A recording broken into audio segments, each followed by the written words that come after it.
Hi everyone, welcome back to Write Better Together with Peggy and Kennedy, and welcome to today's Writers Wednesday. And today joining us is a very special guest, Pooja Bachani. She is pursuing a PhD in English Language and Literature at the University of Tulsa, where I go. And she is the editorial assistant and subscriptions editor at the James Joyce Quarterly at TU as well. Her research interests are modernism, object and thing theory, affect theory, phenomenology, and pragmatism. She participated in the 2025 Trieste Joyce Summer Program, presented at MSA Boston and at the University of Naples L'Orientale. She also serves on the board of directors for the National Steinbeck Center. Pooja has a master's degree in English education from Long Island University, a master's in English language and literary theory from the University of Freiburg, Germany, and a bachelor's degrees in English and philosophy from Boston University. So you've been busy. I've You've been done a busy. lot. Yes, I have. So yeah. I'd just love to hear a little bit about you, about your career path and like your undergrad to PhD and what you're doing now.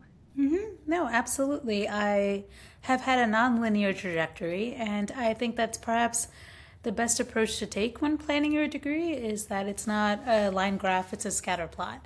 And it need not necessarily follow the traditional model of bachelor's to master's to PhD. In fact, it's often encouraged to not. I did not know this when I was going through that process, so it was a little anxiety ridden as you navigate, what do you do and how do you do it? I started in the science program at Boston University, so I wasn't originally an English major. And I was just, I remember in undergrad finding that I enjoyed my English and philosophy classes more than I did my science classes. So I did finish a year of the med program at Boston University, and then I went through the summer programming as well. So I really locked in that I will do as best as I can before I leave. And at the end of my freshman year, I switched to a communications major, which wasn't that much of a surprise because I had started working at the Daily Free Press at Boston University while simultaneously doing my science coursework.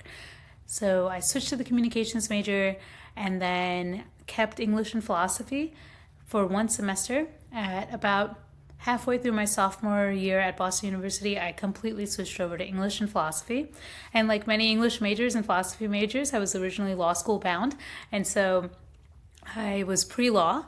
And then throughout that process, I realized that I really just enjoyed my English and philosophy classes. They brought me so much joy, and I was able to follow my curiosity and follow it as far as I wanted to go.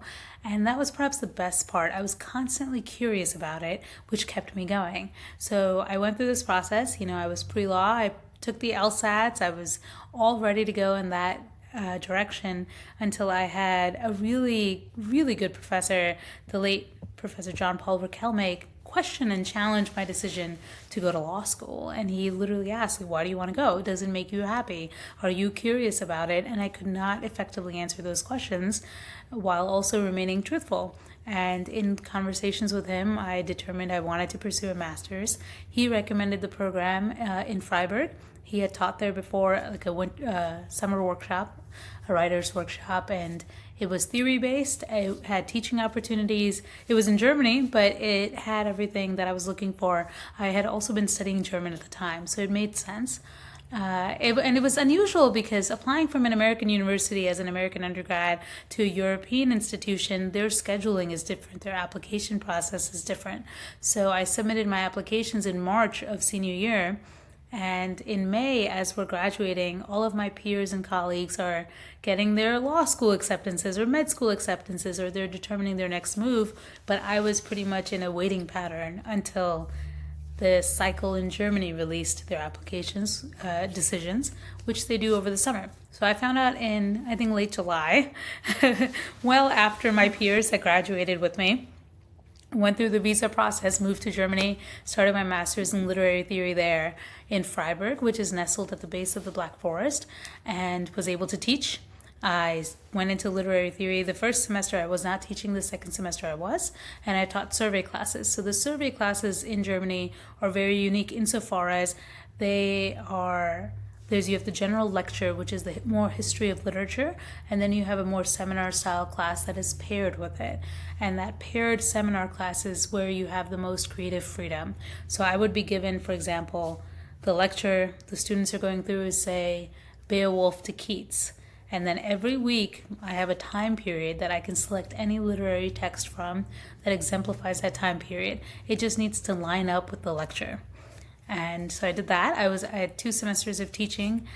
I finished my master's in 2014, came back to the United States, largely because I finished my degree and I still needed to figure out my next steps. I applied for a round of PhD applications. So I applied in that 2014 cycle. And it was then that I realized that I was not ready for the PhD. I struggled determining the right research direction. My master's thesis was in pragmatism and the modern American novel. And I realized that I didn't have it yet. I didn't have the idea. I didn't have the purpose or the focus. And so I took a step back as I was preparing those applications and decided to take time off and instead pursue a pathway where I was genuinely curious, which was pedagogy. I went through a process of teaching, but I did not have the tools to teach at the level of effectiveness that I wanted. I had questions about pedagogy, which prompted a master's in English education at Long Island University that was very much encouraged by an old high school teacher that I had coffee with one afternoon in March 2015. And she told me about a scholarship opportunity, and that's kind of how I got to Long Island University. Halfway through that, I received a fellowship to work at a philosophy institute on campus. That fellowship was provided by an organization in Washington, D.C., and that's how I started to take a sidestep, if you will. There was a parallel trajectory that started to form, which was in public policy. This organization in DC hosted a scholarship recipient conference, if you will, or an event. And this was May 2016, so I went there, where I was recruited for a full-time position in Washington, D.C. as a director of communications for an advocacy group. And initially, I was very hesitant. I did not have much interest in public policy. I was very much determined to finish my master's, find an opportunity to get back to Europe, return to my PhD. But life has a way of taking you where it wants to take you, and this was my scatter plot. I ended up in Washington, D.C. I took that job. I started in May 2017, and I was there at the advocacy firm for a year and a half before switching to the legal side of First Amendment advocacy and advocating for academic freedom in the classroom. So I was at advocacy, and then I went to the legal side. I was there for a year and a half. I eventually left in February 2020 and took a position at Pepperdine at their School of Public Policy as the assistant director for the Davenport Institute for Public Engagement. So I returned to academia, but in public policy. And I had this roundabout way of coming back to academia. At Pepperdine, I had great opportunities to grow, and I was pretty much doing everything I wanted to do in an academic capacity. I was running conferences, I was supervising grad students, I was helping with curriculum development and design, I was assisting with the full-time MPA program or MPP program, all of those pieces on committees, part of professional organizations, just not in the field that I had my foundation in, but a field that I developed real life experience and knowledge in. So I did not have an MPP, but I did have commensurate experience working in Washington, D.C.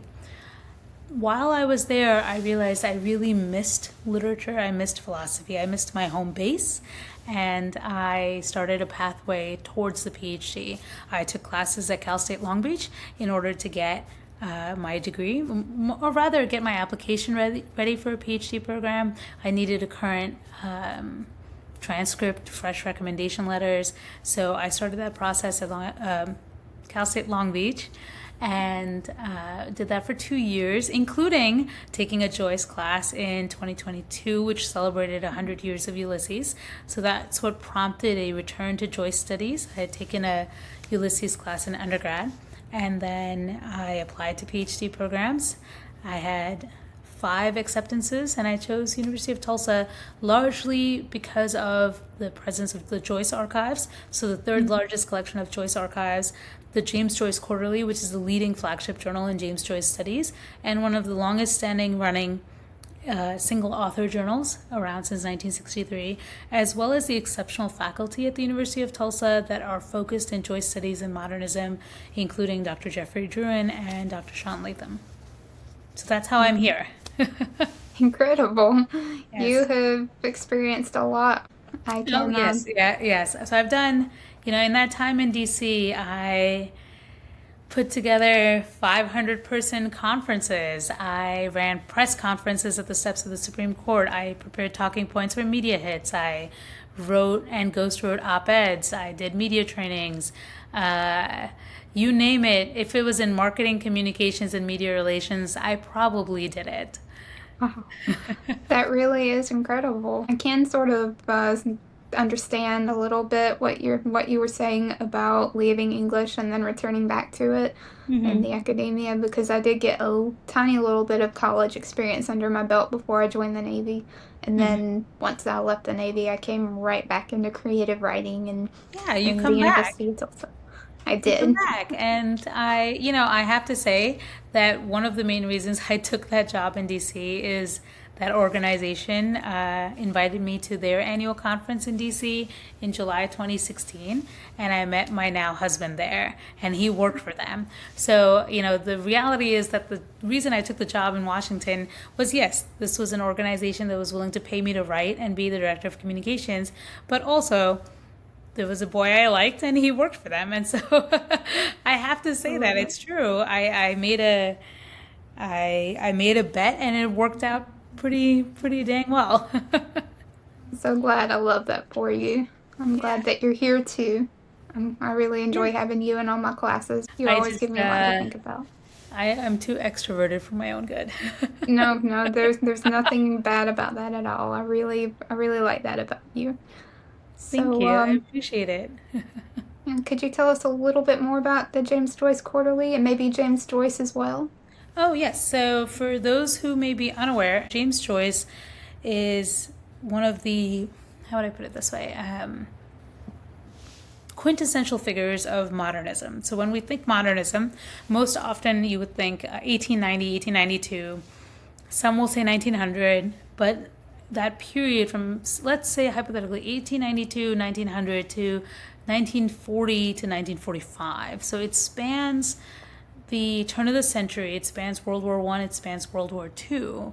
And during that time, you had almost a boom in literary studies in the literary space. You had burgeoning writers, new ways of doing things. And there was this idea of let's make everything new. That's a key piece of modernism, and having those experiments with literature, experiments with narrative, with syntax and diction. James Joyce was one of the seminal figures, a quintessential figure that did that, but did that to an exceptional degree. And so originally from Ireland, but he self-exiled. So he wrote, if you look inside the cover of Ulysses, you will see that it was written in Trieste, Zurich, and Paris. So from Dublin, but the writing of Ulysses was over those spaces. So he moved through Italy, Switzerland, and France, and he had, those life experiences as well.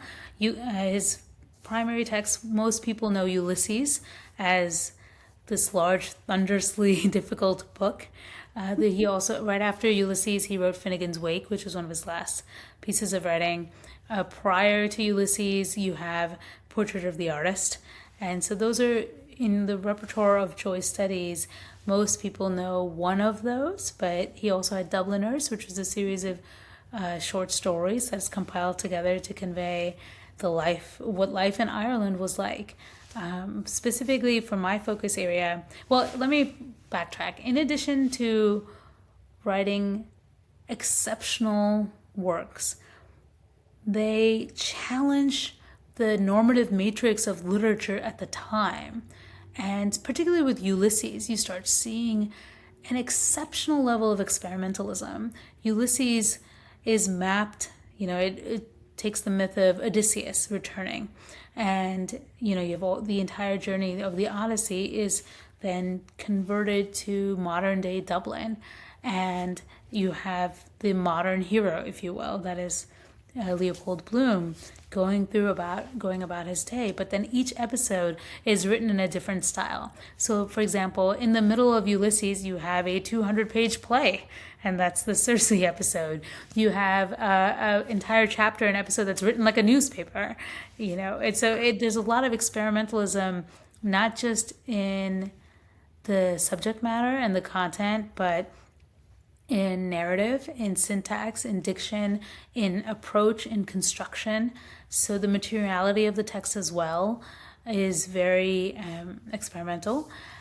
And then in addition to that, it is incredibly rich and dense as a text. In addition to, one cannot simply read Ulysses. You then need this companion, which is the Gifford, which are all the annotations, which is bigger than Ulysses, the main text itself. You need Stuart Gilbert's guide, which explains each episode and chapter. So James Joyce was not only an exceptional writer that is a quintessential writer of modernism, or one of the fathers of modernism, but someone who wrote an exceptionally dense, intricate, and complex text. He jokingly said that he would keep literature professors busy for 100 years, and it's true. Ulysses came out in 1922. It was first serialized and then put together. The first publication was, it came out February 2nd, 1922, on his birthday by Shakespeare and Company. So Sylvia Beach played a big part in the publication of that. And so that's a little bit about Joyce, a little bit about his main works. The James Joyce Quarterly was founded at the University of Tulsa in 1963, and it has remained a steadfast example of why Joyce is still so relevant today. There's active research being published on Joyce, about Joyce. It is flooded with submissions, and it's something that people are still very curious about. It's as relevant today as it was 104 years ago. That's really fascinating. Thank you for sharing that. Of course. So could you tell us a little bit about your writing and research practice? Yes, I guess. of course. Process. Yeah. Now, I have a very non-traditional approach to research and writing, insofar as I spend a lot of time with the idea, and I can never force an idea. It's funny to say, but the idea has to come to me, and I can't really control if and when it does. And so I am just, waiting for inspiration. One of the examples I always use is, you cannot go looking for it. You can't go looking for the idea. It has to come to you. I recall in spring 2022, when I was taking this Joyce class, I decided that I was going to do it on chapter 7, right? And so episode 7 of Ulysses is written like a newspaper. And I'm reading this over and over and over, looking for an angle, looking for an idea. And I realized that this is the most un-Joycean thing to do. You don't go looking for the idea finds you. And it finds you when you're not looking for it, much like everything else in life. And so I decided to just read it, take a break, read it without any intention. And that's when I got the idea for the research I was going to do. I realized that if it's written as a newspaper, then it must be read like a newspaper, not in a book. So I copied all of the pages, extracted them digitally, copied the pages, uploaded them digitally, cut them up, and recast the entire episode as a newspaper, then printed it at FedEx and read it as a newspaper, because that's how it's meant to be read. I would have never gotten that idea if I sat there thinking, what do I write about? What do I write about?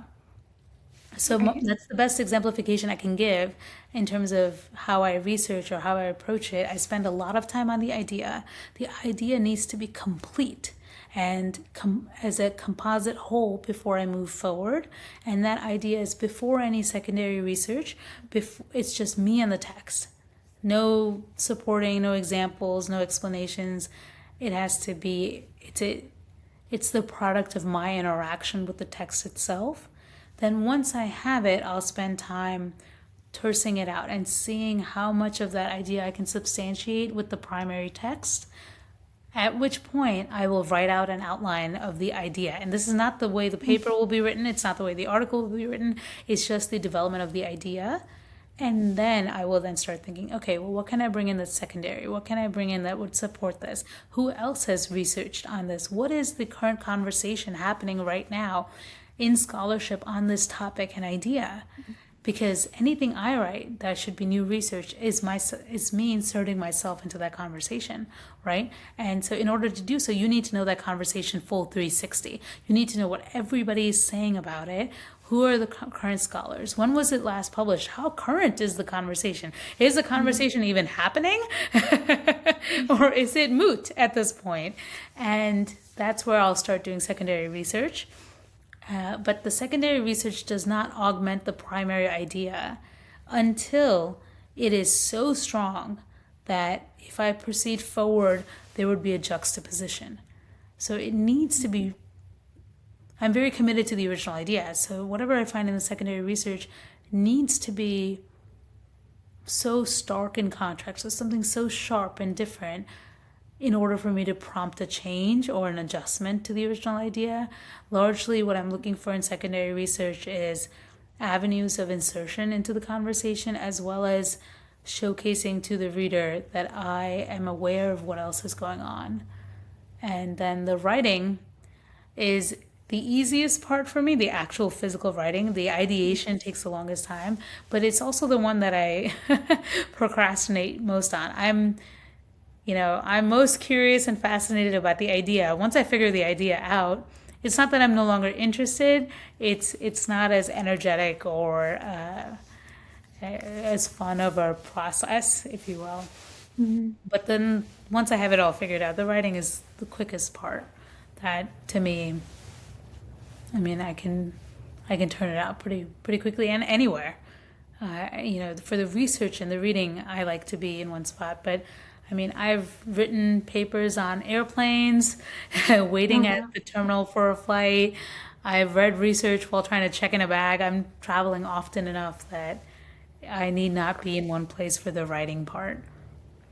That's true. That is one really cool thing about writing these days. Or anytime you can write it, you can literally write anywhere. That I keep Yeah. meaning to add a little journal in my purse or something, but I do have a bunch of little notes on my phone of stories and Oh, things. me So too. Yeah, I keep notes on my phone. I have learned you need to write the context of the note too in the note. yes,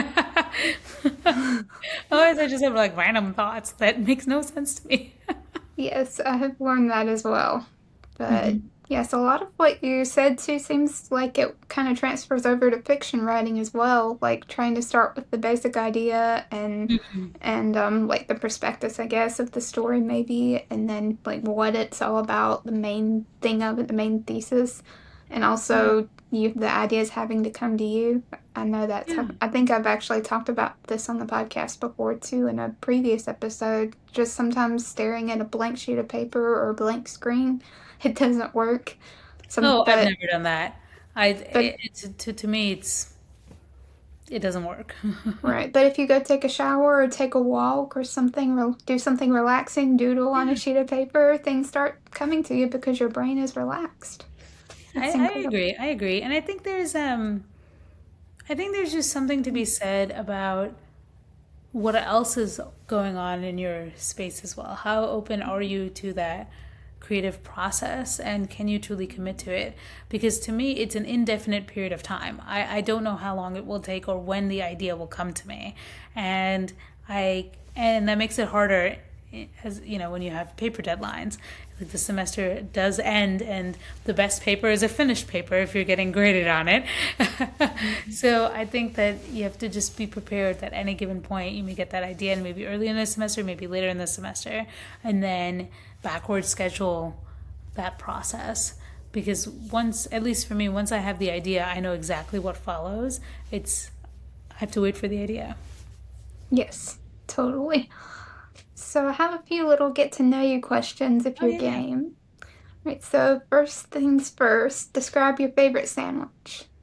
Oh, this is an easy one. Uh, there was a, I saw this Instagram reel about like, have you ever met a sandwich that you can't stop thinking about? And I have one. It was at this Greek restaurant or like a Greek lunch to go fast foodie restaurant, but all prepared fresh in Trieste. So I met my favorite sandwich this past summer, and it was a Greek pita sandwich. So they had homemade pita bread. It had grilled halloumi, this tomato mixture, French fries, like super crispy French fries, tzatziki, roasted bell peppers, and it was the most beautiful, perfect sandwich. And I had That it 3 of 4 days with that I was there. that does sound very delicious. Yes, Yes, I like Greek food. yes. So, I oh, still think about this sandwich. I just recommended it to my friend. A friend of mine is going to Trieste on Easter weekend. She lives in Italy, and I told her, "Oh my gosh, you have to go meet this sandwich. You will love this mhm, sandwich." cool. So, if you could be the best at anything, what would you want to be? What would it be? Aside from being an Aside from, academic, or like aside from the career, oh, skiing. ooh, really? I would love to be an exceptional skier. I went skiing one time, like literally maybe 30, 45 minutes, and I was sore the whole rest of the week, maybe 2 weeks after. I could I not do it again. And that's what folks don't warn you about. You have to build up the endurance for it. It is an incredibly physically taxing sport. But yes, if there's anything else, I would pick skiing, largely because I've invested a lot in skiing. I've been skiing for, I think, 6, 7 years, 7 years now with professional lessons. So I would like to aspire that. I mean, in an ideal world, I would also seek to be excellent at dancing, but I don't really think I'm coordinated enough for that. I feel that. I do. But where's your favorite place to go skiing? Telluride in Where? Southwest. Telluride is in Southwest Colorado, Oh, okay. and Okay. that's where I learned to ski. That's where I took lessons, and I just really love going there. It's always exceptional skiing. My ski instructor Andy is there, and it's absolutely beautiful. The town is charming. Everything about it is the perfect ski trip. Oh, Followed very closely by Vale, particularly the back side of Vale, which has the back poles, which are like legendary. That is exceptional skiing. You can get up there on the first lift and you'll be there. They usually open at 10, so I'll go back there and I'll be there for 4 hours and come back to the front side of the mountain. And that was my whole day on the back side of the mountain. that sounds like a lot of fun. It, Yeah. it really is exhausting, but the Yes. best exhausting because then you can operate. So it works out. Good. So, what's your favorite song Oh, or genre? oh, this is a hard question.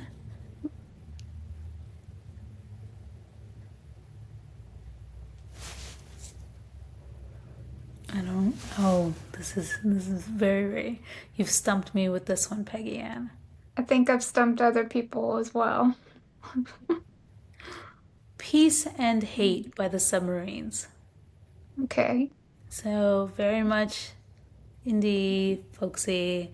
I that song just holds a lot of meaning for me and a lot of depth of emotion, and yeah. So that would be if I had to pick one because you're only allowing me one. I would pick that one. Cool. I'll definitely have to check that one out. For sure. I Mm-hmm. do really like indie music. Mm-hmm. And yeah, it's more. It's just it captures. I think I associate it with a specific time in my life, and it captures that emotion and very. Uh, it's just not as well known either, so it's a little off the beaten path, if you will. I love those songs. Mm-hmm. So what's your writing space look like? Is it nice and cozy, quiet? Um, well, since Funnily enough, I don't have necessarily a designated writing space. I mean, I can write, once the idea is done, I can write anywhere. So I have written, I do some of my best writing on a flight, though, I will say this, Mhm. because nobody can bother me and I have 5, 6 hours of uninterrupted time. But my writing space is included but not limited to a flight, like on the plane, in the gate waiting area.